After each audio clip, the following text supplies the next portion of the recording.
And joining me live via Skype from Jos, the Plateau State capital, is the Executive Director, Global Peace and Life Rescue Initiative, Melvin Ejeh. Good to have you join us. Now, this is not the first time we're seeing this kind of contestation between the federal government and rights group over the conduct of the military personnel in the country. Help us understand what you make of all of this. This is, again, like I said, this is not the first time. Who are enemies of the state, who are out to destabilize, the safety of Nigerians. They are carrying out the deliberate agenda of the fifth columnist, which is the Boko Haram. As long as we are concerned, they are the cyber department of Boko Haram. That is why they are out deliberately trying to frustrate the war against terror in Nigeria. And as Nigerians, we will not allow this. We can never allow people who are getting funding from foreign agencies to destabilize our country. We must rise up to defend our country. We must rise up to speak the truth at all times. To us, Amnesty International is a threat. They have gone beyond their brief. They have gone beyond what they are expected to do. That is our position. But Nigeria is not the only country where Amnesty International reports issues like this. And I know that there are guidelines in terms of combat and conflict for military personnel just all around the world. There were also reports some times ago on U.S. officials in Afghanistan. So is it the way it is done, or the fact that there is this report at all? Well, I think the Nigerian case is different. For us in Nigeria, we see them as a clear collaborators with these terrorists, because you don't have people on the field. You don't have their men are not there. Even these so-called researchers are a bunch of some clowns. They paid 100,000 naira to give them fake information about Nigerian military. They don't go to the Northeast. They have not been there. They don't have facts. They don't visit our detention facilities. How come they are the only one complaining when we have other agencies, a lot of foreign agencies, both local and international there? So you can see that they have an agenda to destabilize our country, and we can never accept this.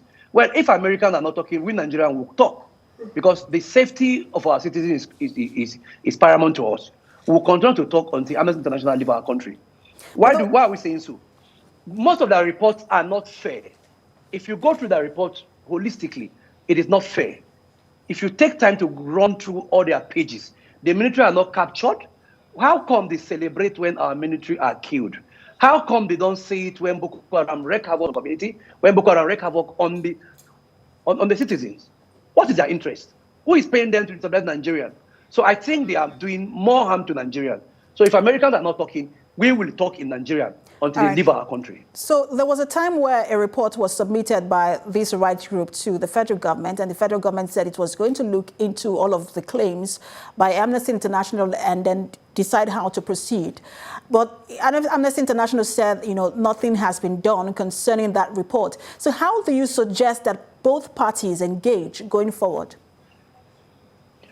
Well, I think Amnesty International should simply leave our country because they have an agenda. It's not about engaging. The federal government have tried to engage. Mind you, this is not today. They started long ago. They obviously can't be fair to the Nigerian government, because they have an agenda that we are yet to know. They have an agenda which is to cause crisis in our country. The agenda is to strengthen terrorism. The agenda is to give power to Boko Haram, which I think they know some of the collaborators. Because if you talk about giving a report to the Nigerian government and they have not acted, it won't be fair. Because if you submit a report to me and I review it and I don't see merit in your complaint, there is no reason why I'll bother myself. I don't have reason why I'll bother myself. So Amnesty International obviously are doing a hatchet job. They are doing a job to bring down our country. So I will advise Nigerian government to rather send them away. They should revoke their certificate of occupancy. That is our stand. We'll see how the rights group, Amnesty International, reacts to some of these allegations coming from the federal government and some other quarters. Executive Director, Global Peace and Life Rescue Initiative, Melvin Ejeh, thanks for talking to us. Thank you very much. Do have a nice day.